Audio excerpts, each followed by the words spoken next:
Mount Everest জয় করা প্রতিটি পর্বতারোহীর স্বপ্ন, তবে এটি একই সাথে পৃথিবীর সবচেয়ে বিপজ্জনক অভিযানের একটি।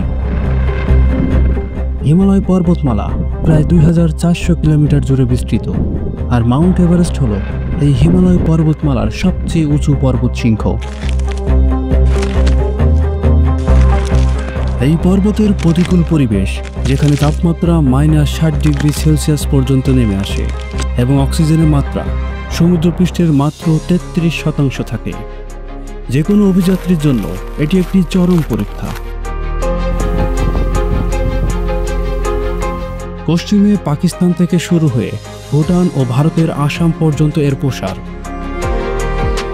নেপাল এই পর্বতমালার মাঝামাঝি অংশে অবস্থিত। এখানে রয়েছে বিশ্বের 14টি সর্বোচ্চ পর্বতের মধ্যে 8টি,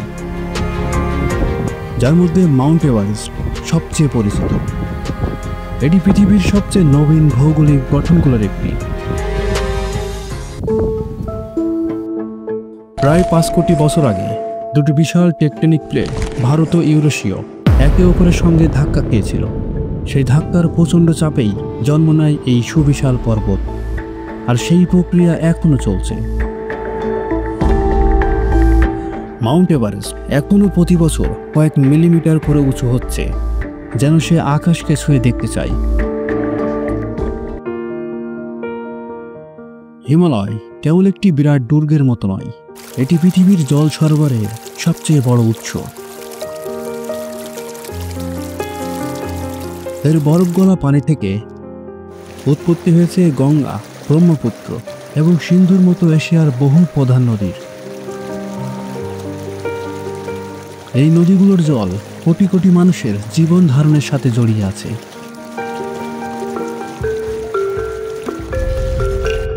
হিমালয় নেপালের জাতীয় পরিচয়ের কেন্দ্রবিন্দু। এই পর্বতমালা শুধু প্রাকৃতিক সৌন্দর্য নয়, দেশটির অর্থনীতিরও প্রাণকেন্দ্র। পর্যটন শিল্প নেপালের অর্থনীতির অন্যতম ভিত্তি। প্রতি বছর হাজারো বিদেশি পর্যটক এখানে আসে। কেউ চান ট্রেকিং করতে, কেউ এভারেস্ট বেস ক্যাম্পের কঠিন পথ পাড়ি দিতে, আবার কেউ শুধু বরফে ঢাকা পর্বতের সৌন্দর্য উপভোগ করতে। এই পর্যটন খাত থেকেই নেপালের অর্থনীতির বড় একটি অংশ পূরণ হয়। হিমালয় কৃষির জন্য অত্যন্ত গুরুত্বপূর্ণ। গ্রীষ্মকালে নদীগুলো যখন বরফ গলা পানিতে পূর্ণ হয়, তখন নেপালের কিছু অঞ্চলে ফসল উৎপাদন সম্ভব হয়। বরফ গলা পানি তাদের সেচের প্রধান উৎস। এটি যেন প্রকৃতির এক বিশাল উপহার। হিমালয়ের প্রতিটি স্তরে জলবায়ুর ভিন্নতা তৈরি করেছে এক অনন্য জীববৈচিত্র্য। এর নিচু অঞ্চলে পাওয়া যায় উপক্রান্তীয় বন, যেখানে বিভিন্ন প্রজাতির বাস, রডোডেনড্রন ও ওক গাছ। মাঝামাঝি উচ্চতায় দেখা যায় ঘন পাইন ও স্প্রুস গাছের সারি, আর উপরে উঠলে চোখে পড়ে পাথুরে আলপাইন তৃণভূমি। প্রাণীগুলো সমান বৈচিত্র্যময়। এখানে বাস করে দুর্লভ স্নো লেপার্ড, যাকে বরফের ভূত বলা হয়। এই রহস্যময় শিকারী সাধারণত একাকী বিচরণ করে এবং এর দেখা পাওয়া খুবই কঠিন। এছাড়াও এখানে রয়েছে বিপন্ন রেড পান্ডা, পাহাড়ি এক এবং শত শত প্রজাতির পাখি। নেপালের জাতীয় পাখি হিমালয়ান মোনাল এই অঞ্চলের গর্ব। হিমালয়ের প্রতিটি উপত্যকা যেন এক একটি প্রাকৃতিক গবেষণাগার। হিমালয়ের কঠিন পরিবেশে জন্ম নিয়েছে বহু সংস্কৃতি। সবচেয়ে উল্লেখযোগ্য হল শেরপা সম্প্রদায়। তারা হাজার হাজার বছর ধরে এই উঁচু পর্বত অঞ্চলে বাস করে এবং অসাধারণ সহনশীলতার জন্য পরিচিত। এভারেস্টের অভিযানে যে কোনো বিদেশি পর্বতারোহীর সবচেয়ে বড় সহায় হল একজন অভিজ্ঞ শেরপা।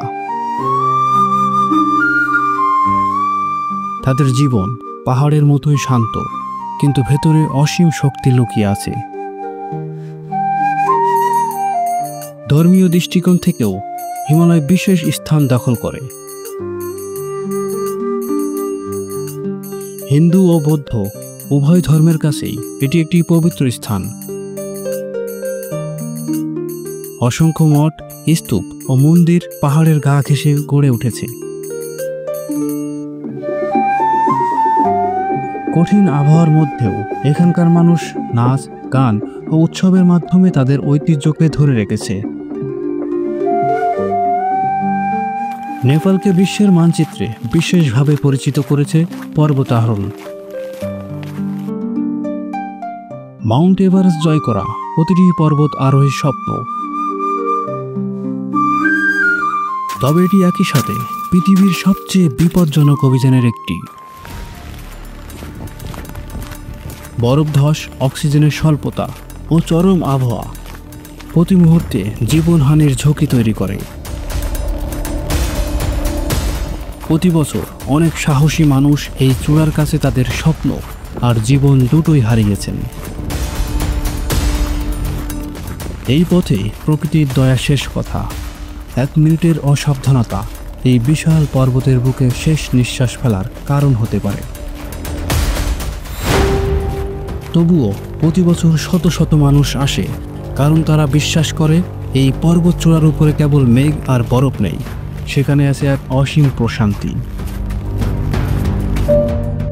আজ হিমালয় এক ভয়াবহ সংকটে পড়েছে। জলবায়ু পরিবর্তনের ফলে হিমাবহ গলন দ্রুত হারে ঘটছে। এর ফলে ভবিষ্যতে নদীর প্রবাহ কমতে পারে, যার প্রভাব পড়তে পারে ভারত, বাংলাদেশ সহ পুরো দক্ষিণ এশিয়ায়। 2015 সালের ভয়াবহ ভূমিকম্প তার নির্মম প্রমাণ। জলবায়ু পরিবর্তন শুধু নেপালের সমস্যা নয়, এটি একটি বৈশ্বিক সংকেত। হিমালয়ের পরিবর্তন মানে কোটি কোটি মানুষের জন্য অনিশ্চিত ভবিষ্যৎ।